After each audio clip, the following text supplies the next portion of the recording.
नमस्कार, मैं हूं कमलेश और आप देख रहे हैं आधुनिक भारत न्यूज। दोस्तों, इस वक्त हम हैं बलिया में और बलिया के बैरिया विधानसभा के लोकप्रिय विधायक समाजवादी पार्टी के जयप्रकाश अंजल जी हमारे साथ हैं और कई सारे मुद्दों पे चर्चा होगी विधायक जी से। सबसे जो जेन्युइन मुद्दा है अभी इस वक्त का, तो इन्हीं के विधानसभा गोपाल नगर लगातार बाढ़ के कटान से कट रहा है। घाघरा नदी लगातार काटते जा रही है और वहाँ की स्थिति काफी भयावह है। वहाँ पे जो मंजर है वो देखने लायक नहीं है। और हम एक दिन जब वीडियो बनाने के लिए गए तो वहाँ पे तो लोगों का बड़ा ब्लेम था कि विधायक जी हम लोग बाढ़ से अब कटान हो रही है लगातार, लेकिन विधायक जी अभी यहाँ से लापता हैं। तमाम लोग कह रहे थे, लेकिन अभी सबको ये भी पता होना चाहिए कि विधायक जी का सदन चल रहा था, सदन में व्यस्त थे। हमने लोगों को बताया कि सदन चल रहा है, लेकिन अब विधायक जी सदन खत्म होने के बाद अब मिले हैं, तो मैं सोचा कि एक बार उस पर चर्चा किया जाए कि आखिर गोपाल नगर ऐसे कब तक कटता रहेगा, क्योंकि ये कटान जो होती है पिछले 10-12 साल से होती है और अभी भी हो रही है। विधायक जी, आपका बहुत बहुत स्वागत है। धन्यवाद। विधायक जी, क्या कहेंगे? आपका क्षेत्र है बैरिया, मैं सीधे उसी मुद्दे पर आता हूँ। पहले बैरिया आपका क्षेत्र है और बैरिया में जब आप 2012 में आप सत्ता में आए थे तो काफी आपने काम किया, लेकिन अभी भी जो कटान का जो मामला है ये रुक नहीं पाया है और लगा वहाँ के लोग त्रस्त हैं। कई किलोमीटर वहां से कटान हो गई और सैकड़ों घर बेघर हो गए। क्या कहेंगे इस पे? देखिए, ये मामला सिर्फ 2-3 साल का है जी यानी 21-22 से ये कटान शुरू हुई है। उसके पहले कटान नहीं थी जी। और पिछले बार घर गिरे थे। पिछले बार लगभग 100-125 घर नदी में विलीन हुआ जी। और इस साल 25-30 घर अभी नदी में गिरे हैं, जबकि काफी परिवार उससे प्रभावित हुए हैं। ये लिए कि एक एक घर में कई कई सदस्य रहते थे जी। तो काफी परिवार परेशान हुए हैं और इसके रोकथाम के लिए हमने अनवरत संघर्ष किया, प्रयास किया है जी। विधानसभा में प्रश्नों के माध्यम से, पत्र व्यवहार करने के माध्यम से। मैंने मुख्यमंत्री को पत्र दिया, प्रमुख सचिव को दिया, जल शक्ति मंत्री को दिया और तमाम अधिकारियों से बीच बीच में हमने बात किया। अभी कुछ दिन पहले हमने जिलाधिकारी से भी मिलकर के बाढ़ के संबंध में कटान रोधी कार्य कराने के लिए हमने मुद्दे रखे थे और दिशा की बैठक में भी हमने उस मुद्दा को उठाया था कि इन किन प्रकार गोपाल नगर दिहरांचल को बचाया जाए। दुर्भाग्य क्या हुआ कि यहाँ से 5-5 परियोजना बन करके गई और पहले 2 परियोजना काटी गई कि संसाधन की कमी है, इसलिए 5 परियोजना लंबी परियोजना नहीं आ सकती है। फिर 3 परियोजना बचे। अब तीनों परियोजना पर किसी पर पैसा नहीं दिया गया, यानी सरकार ने सरासर अन्याय किया है दिहरांचल के लोगों के साथ।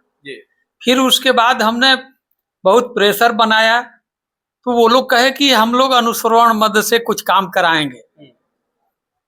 तो मुश्किल से 100-150 मीटर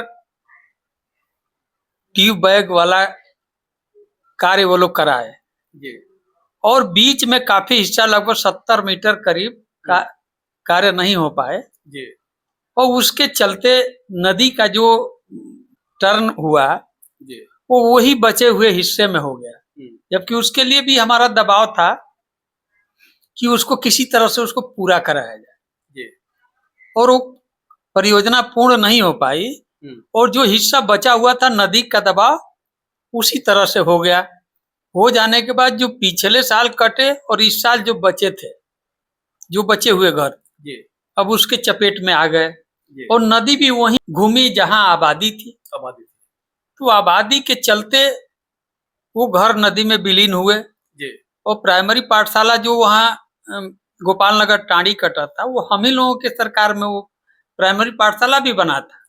हमने उसका भी जिक्र किया हुआ कि प्राइमरी पाठशाला और तमाम रियासती मकाने नदी में समाहित हो रही है, लेकिन सरकार मुख्य दर्शक बन करके देखता रहा और कहीं से किसी भी तरह का संरक्षण सहयोग सरकार के तरफ से वहां न मिल पाने के कारण वो गोपाल नगर दिहरांचल आज तबाही का मंजर दिख रहा है। जैसे विधायक जी आप कह रहे हैं कि हमने लगातार प्रयास किया है, अधिकारियों से लेकर के सरकार तक और जल शक्ति मंत्री तक हमने लेटर लिखा, उनसे मिलकर के इस पे चर्चा की, लेकिन अभी भी वहां के लोगों तक ये खबर नहीं पहुंच पाई है कि विधायक जी हमारे हित के बारे में सोच रहे हैं और इस कटान को रुकवाने के लिए प्रयास कर रहे हैं। तो ऐसा कभी क्यों नहीं हुआ, उनके तक ये बातें क्यों नहीं गई? जैसे वहां पे एक और बात चल रही थी कि विधायक जी हमारी लड़ाई नहीं लड़ रहे हैं, विपक्ष में है, अगर उनको सरकार नहीं दे रही है, क्योंकि हमने से बात कहा कि विपक्ष के विधायक है उनको सिर्फ निधि के हिसाब से काम करना होता है, बहुत कुछ नहीं मिल रहा है। तो उन लोगों ने कहा कि विधायक जी हमारी लड़ाई क्यों नहीं लड़ रहे हैं, यहाँ पे जमीन पे कभी नहीं दिख रहे हैं वहां पे।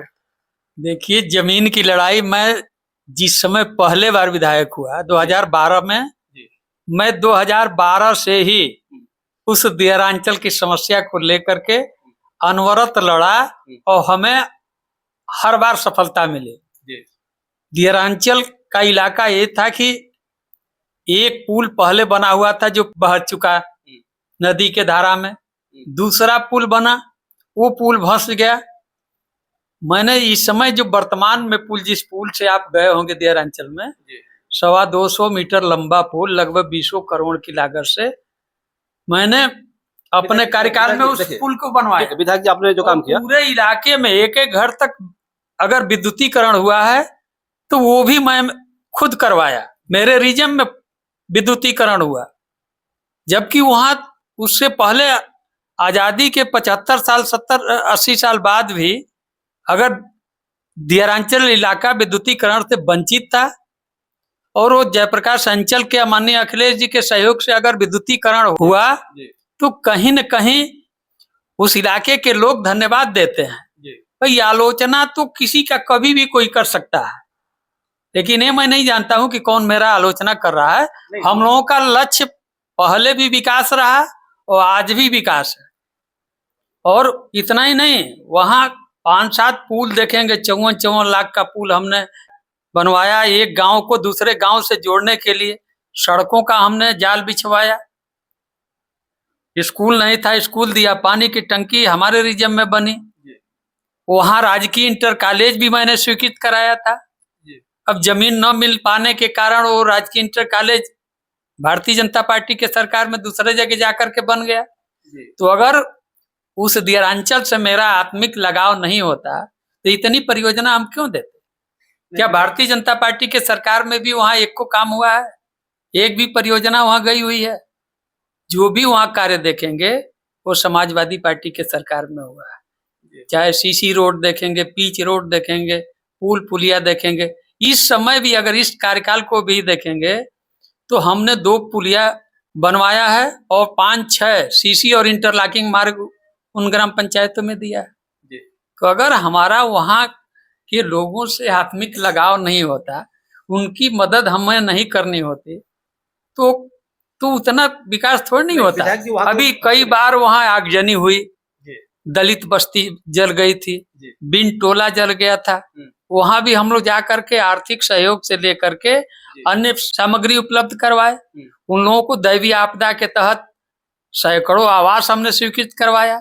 अभी पिछले बार जो बाढ़ के कटान से 21 लोग बच गए थे, 21 लोग, और उन लोगों को 10 दिन पहले हमने चेक दिलवाया है 17 लोगों का। तो अगर हम लड़ाई नहीं लड़ते वहां के लोगों को तो 1 पैसा उन लोगों को नहीं मिल पाता। अभी जितना घर कटते जा रहे हैं, जिस तरह से वो लोग कागज पत्तर दे रहे हैं, वो तत्काल उन लोगों के खाते में पैसे भेजे जा रहे हैं।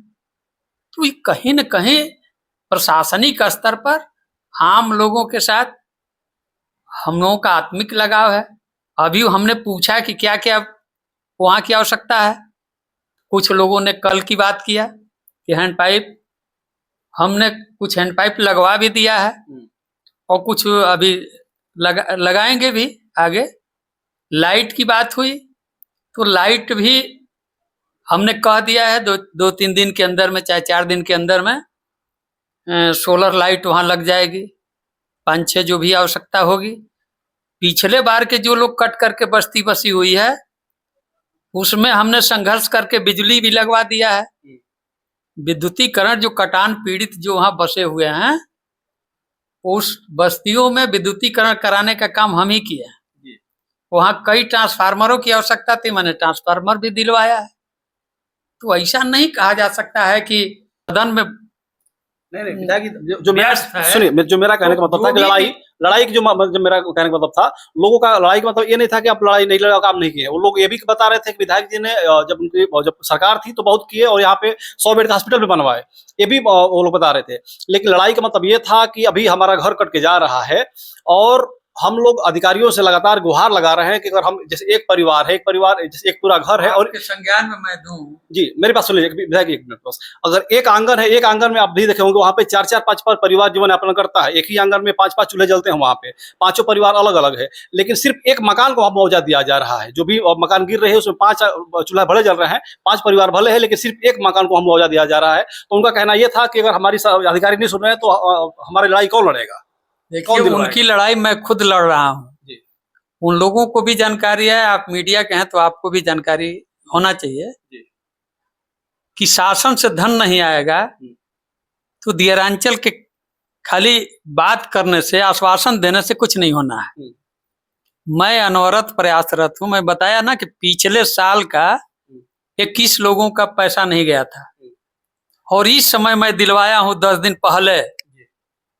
और जिलाधिकारी से मैं बात किया और यहाँ दिशा की बैठक में भी मैंने कहा कि आप खुद बाढ़ के जहां भी परियोजना गई है आप खुद निरीक्षण करिए। और वहां लगभग सैकड़ों लोगों के बीच में जिलाधिकारी महोदय ने कहा भी कि विधायक जी ने इतना प्रेशर मेरे ऊपर बनाया, इतना दबाव बनाया कि मुझे आ करके आपका निरीक्षण करना पड़ रहा है, नहीं तो हम काफी व्यस्त थे। जी।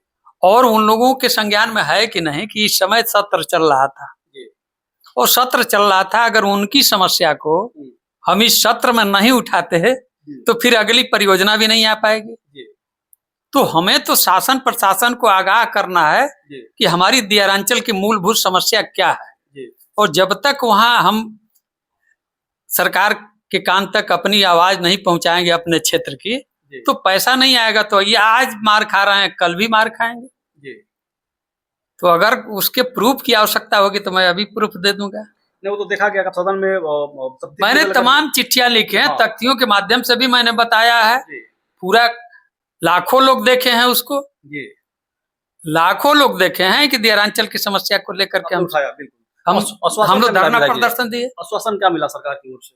देखिए, सरकार की ओर से आश्वासन क्या मिलेगा, हम लोग लड़ाई लड़ रहे हैं और समाजवादी पार्टी की सरकार बनेगी 2027 में, और रिंग बांध हम लोग बनाने का काम करेंगे कि जिससे चारों ग्राम पंचायतों को सुरक्षित किया जा सके। उसके अलावा दूसरा कोई विकल्प नहीं है। छोटी परियोजना से वहां लोगों का अमन चैन छीनता रहेगा, उन्हें हम सुरक्षित नहीं कर पाएंगे। इसलिए हम लोगों के दिमाग में एकमात्र बात है कि क्यों न हम लोग उसको रिंग बांध का निर्माण कराए। रिंग बांध का निर्माण होगा, वो सदियों के लिए वहां की आबादी सुरक्षित हो जाएगी। और उस तरह से जितना आप देखेंगे तो वशिष्ठ नगर से लेकर के, अगर गए होंगे तो वशिष्ठ नगर से लेकर के शिवाल मठिया तक, यानी लगभग 3 किलोमीटर के करीब में ये जो नदी का रुख बदला है तो बहुत तेजी से आबादी के तरफ आ रहा है। तो हमें सिर्फ टाड़ी की समस्या नहीं है, बल्कि हमको वशिष्ठ नगर को भी बचाना है, हमें पूरे गोपाल नगर को बचाना है, हमें गोपाल नगर टाड़ी को भी बचाना है, हमको शिवाल मठिया और मानगढ़ को भी बचाना है। तो इन चारों ग्राम पंचायत को बचाने के लिए हमें बड़ी परियोजना की आवश्यकता है। मैं स्वतः उसकी लड़ाई लड़ रहा हूँ, चाहे शासन से हो चाहे प्रशासन से हो।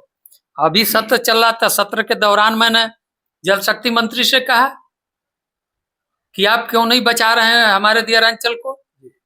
ने कहा क्यों नहीं बचा रहे हैं, क्या आपको दिक्कत है, कितना पक्षपात आप लोग करेंगे।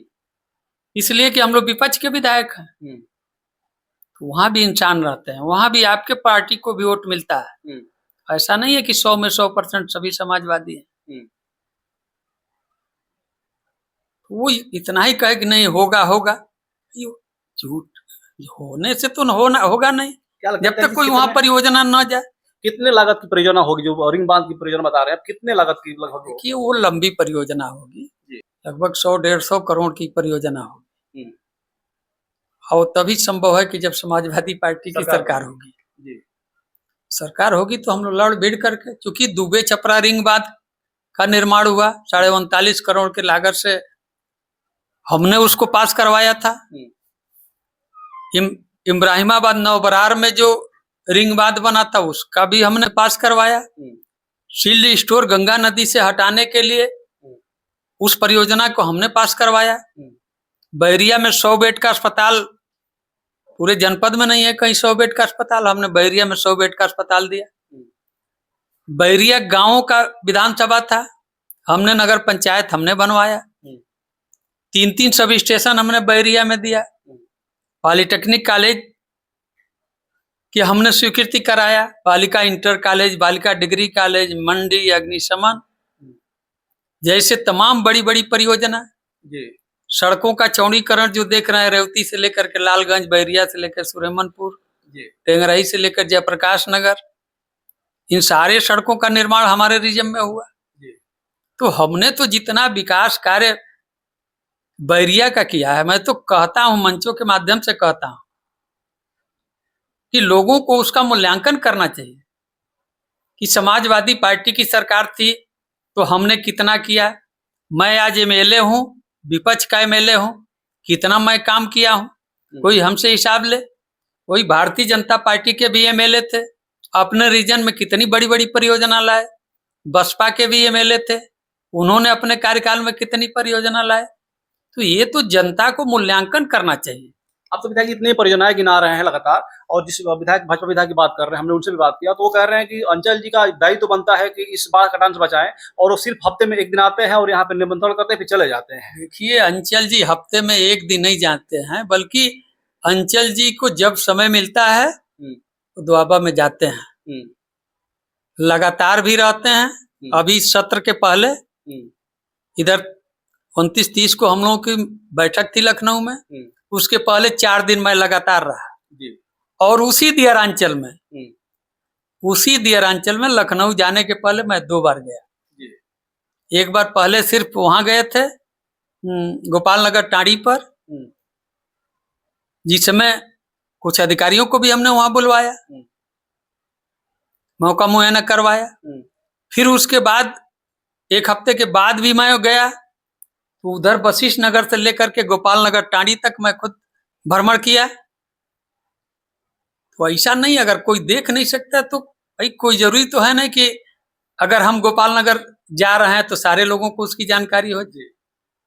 बहुत लोग अपने खेती गृहस्थी में लगे रहते हैं, बहुत लोग मार्केट हाट चले जाते हैं, कोई बाहर चला जाता है, तो हर आदमी तक हमारी सूचना पहुंची नहीं पहुंची अब ये तो मैं नहीं बता सकता हूँ, लेकिन इतना जरूर है कि हम अनवरत जाते हैं। और गोपाल नगर दियरांचल से हम लोगों का आत्मिक लगाव है, और एक एक घर को हम लोग जानते हैं। वहाँ एक एक घर तक हम लोग पैदल गए हैं, और उन लोगों के दुख सुख में हमेशा हम लोग रहे हैं। ऐसा नहीं है आगजनी हुई, हमको लग रहा है कि दोनों बस्तियों को मिला दिया जाए तो 200-250 करीब हमने आवास स्वीकृत करवाया दैवीय आपदा में।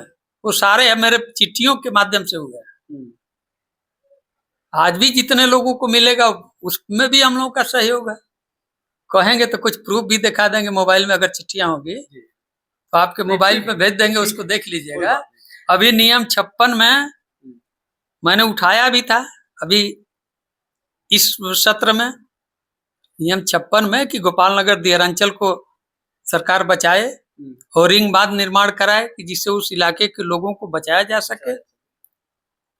तो अगर हमें उसके लिए काम नहीं करना होता तो इस तरह की बात क्यों करते हैं?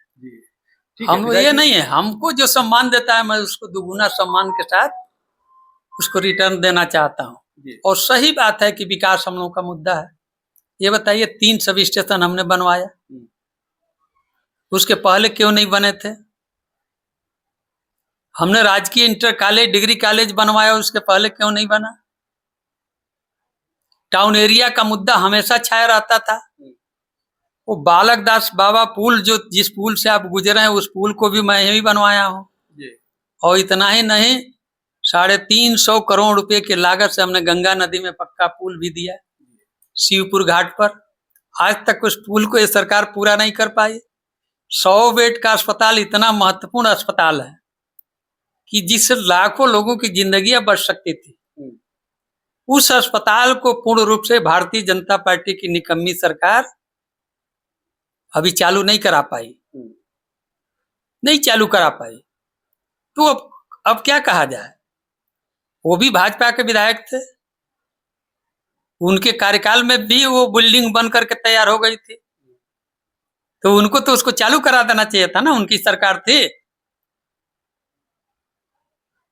उनकी सरकार थी, उनको चालू कराना चाहिए। उसमें सिर्फ हमारे ही लोग, समाजवादी लोग थोड़े नहीं जाते इलाज कराने। वो तो लाखों लोगों की जिंदगी बचा सकता था अस्पताल, उससे महत्वपूर्ण कुछ नहीं है। हमने नगर पंचायत बनाया, क्या हमारे पहले एमपी एमएलए नहीं थे? नगर पंचायत क्यों नहीं बना? कौन रोकता था? लेकिन मैंने बनाया इसलिए कि मेरा लक्ष्य था विकास। सड़कों का जाल हम लोगों ने बिछाया, स्कूल अस्पताल हमने खुलवाया, बिजली का प्रबंध 127 पूर्व में मेरे रीजन में विद्युतीकरण हुआ। वो लोग क्यों वंचित थे? उनके साथ सौतेला व्यवहार हो रहा था। उनके विषय में लोग नहीं सोचते थे कि उन गरीबों की बस्तियों में बिजली क्यों नहीं गई, उसके लिए जिम्मेदार कौन था? कौन जिम्मेदार था? समाजवादी पार्टी का कभी एमएलए वहां नहीं हुआ। सौतेला व्यवहार मतलब विधायक जी? बिल्कुल सौतेला व्यवहार। क्यों? इसलिए कि वो गरीब है, इसलिए कि वो दलित है, पिछड़ा है।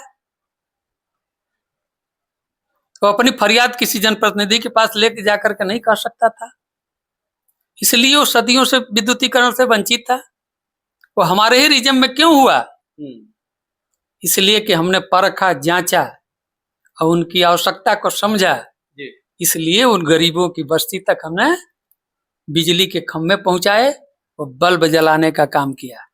एक प्रश्न मेरा प्रदेश का राजनीति पे होगा विधायक जी। अभी जब सत्र चल रहा था, देखा गया कि आप लोग बड़ा चंदा चोरी को लेकर के बड़ा हंगामा किए, प्रदर्शन किए थे। चंदा चोरी पे क्या कहें जो राम मंदिर में चोरी हुआ? देखिए, राम के आस्था के साथ भारतीय जनता पार्टी के लोग सदैव खिलवाड़ किए हैं। राम को ला करके राजनीति में घसीटना और बाद में राम के चढ़ावे को खा जाना, इससे बड़ा निंदनीय दूसरा कुछ नहीं हो सकता है।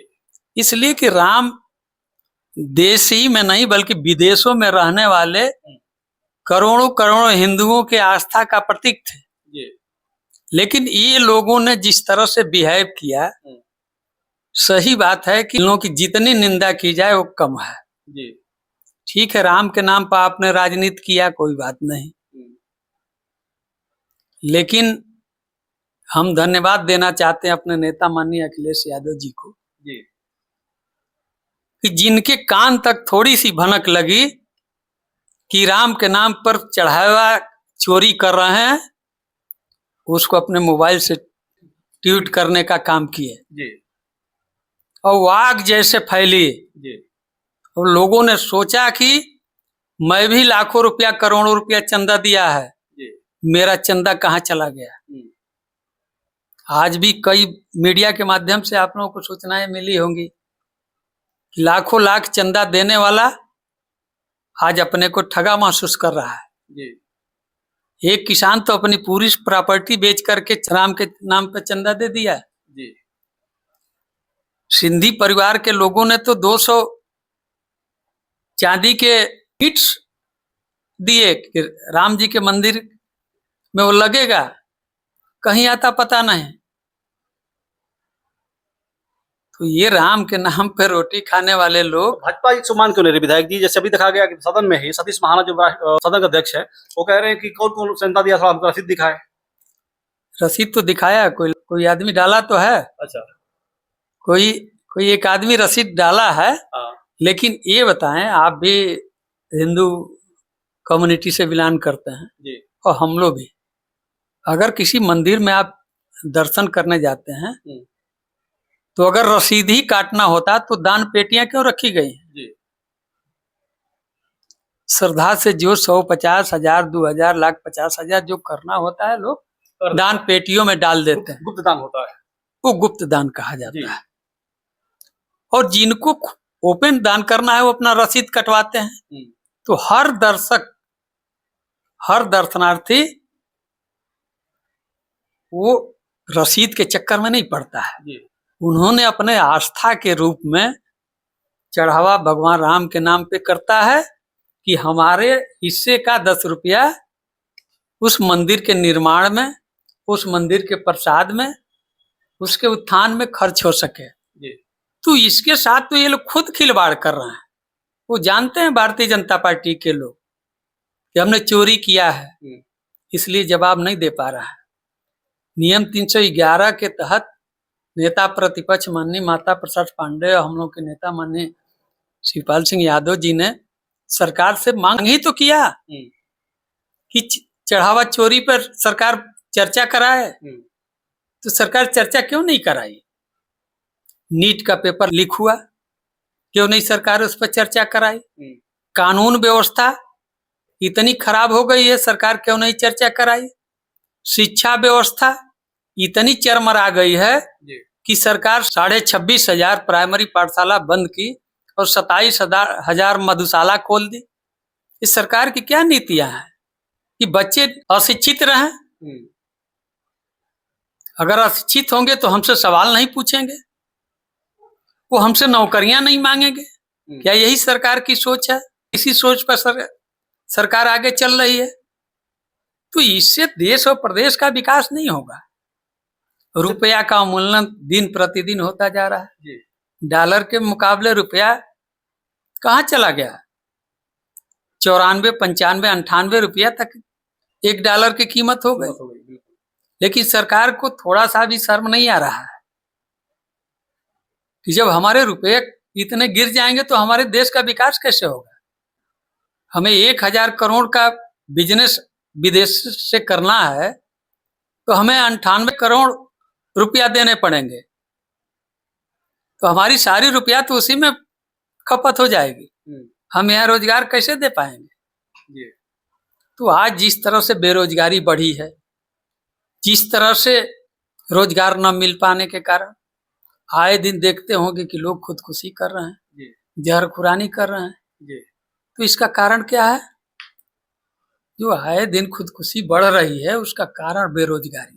विधायक जी, 27 का चुनाव काफी नजदीक है और भारतीय जनता पार्टी के लोग कह रहे हैं कि समाजवादी पार्टी इस बार 27 पे सिमट जाएगी और समाजवादी पार्टी के लोग कह रहे हैं कि इस बार हम लोग 300 पार जाएंगे। अखिलेश यादव भी कह रहे हैं कि हम 300 पार जाएंगे।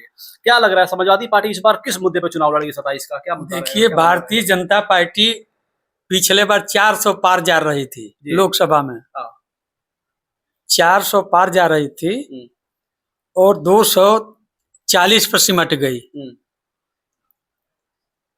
और समाजवादी पार्टी उत्तर प्रदेश में उनको परास्त करके अगर लोकसभा में देखा जाए 80 सीटों में तो समाजवादी पार्टी बहुमत में है। यानी 43 सीट इंडिया गठबंधन की है और 33 सीट एनडीए की। तो इस तरह की जहां स्थितियां पैदा हो गई, वहां भाजपा के लोगों का विचार हम लोग क्या सुने? हाँ, ये जरूर है कि भारतीय जनता पार्टी इस बार बुरी तरह से हार रही है और माननीय अखिलेश यादव जी के नेतृत्व में समाजवादी पार्टी पूर्ण बहुमत की सरकार बनाने जा रही है। इससे भाजपा के लोग तिलमिलाए हुए हैं। विकास तो कुछ किए नहीं। क्या विकास हुआ? हमारे बलिया के हैं, आप यहीं देख सकते हैं। 4 साल से लोग जो जेल के कैदी हैं, कोई गोंडा, कोई बस्ती, कोई बनारस, कोई गाजीपुर, कोई आजमगढ़, कोई मऊ, कैदी शिफ्ट हुए हैं। और यहाँ के लोगों को, अपने परिवार के लोगों से मिलना है तो पूरा दिन भर का समय भी बर्बाद होता है और आर्थिक क्षति भी होती है कि नहीं? तो एक तो कोई जायद गया, कोई नाजायज गया, लेकिन उसका पूरा परिवार डिस्टर्ब रहता है। अगर जेल नहीं बन रही थी तो जब तक नई जेल नहीं बन गई उसको दूसरे जगह शिफ्ट करने की जरूरत क्या थी? तब तक कैदी उसी जेल में रहते। उसी जेल में कैदी रहते, कम से कम घर से लोग आ करके यहाँ मुलाकात करते, आसानी से अपने घर चले जाते। लेकिन इसका ख्याल ये सरकार नहीं की। मेडिकल कॉलेज भी बहुत दिन से बन रहा है, तो कहाँ बन पाया, अभी तो नींव भी नहीं रखा गया। जबकि समाजवादी पार्टी की सरकार थी तो यहाँ ट्रामा सेंटर समाजवादी पार्टी की सरकार में बनी, जननायक चंद्रशेखर विश्वविद्यालय समाजवादी पार्टी की सरकार में बनी, एक सिकंदरपुर में खरीद दरौली पक्का पुल स्वीकृत हुआ समाजवादी पार्टी की सरकार में, एक चांदपुर घाघरा नदी पर ही पक्का पुल स्वीकृत हुआ, वो भी समाजवादी पार्टी के सरकार में। और हमारे नेता ने बलिया में रसना में उन्होंने 400 MVA का सब स्टेशन बैठाया, जिससे पूरे बलिया को सप्लाई उससे मिलने हैं। भारतीय जनता पार्टी 4.5 साल के कार्यकाल में क्या बनाई है यहाँ, आज तक हम लोग नहीं जान पाए कि भारतीय जनता पार्टी की कौन योजना है। ठीक है। दारू व्यवसाय में, पशु तस्करी में 1 नंबर पे है। इस सरकार की उपलब्धि बलिया में दारू तस्करी और पशु तस्करी दो की, अरे शासन प्रशासन सभी लोग इस चीज को जान गए जब रेड पड़ा तो इससे जिला का विकास अगर भाजपा सोचती होगी कि तस्करी करा करके हम जनपद का डेवलपमेंट कर लेंगे, तो ये सरकार की गलतफहमी है। सरकार को शिक्षा, स्वास्थ्य और बिजली और विद्यालय जब तक नहीं मिलेगा, सड़कों की जाल नहीं बिछेगी, तब तक जनपद का चौमुखी विकास नहीं हो सकता है। इसलिए समाजवादी पार्टी का लक्ष्य हमेशा विकास रहा है, आज भी विकास हम लोग कर रहे हैं। अब देखिए जहां जहां सपा के जनप्रतिनिधि हैं, वो सबका लक्ष्य यही है कि अधिक से अधिक हम लोग विकास करें, लेकिन ये लोग अपना भी तो कुछ बता दें कि हम लोग क्या कर दिए। तो देखिए भाजपा हर जगह हार रही है, बस मुंह से वो लोग सरकार बना रहे हैं। अच्छा। हाँ, ये है कि जनता इस बार मन बनाई है समाजवादी पार्टी के नेतृत्व में सरकार बनाने के लिए। ठीक है, बहुत बहुत धन्यवाद।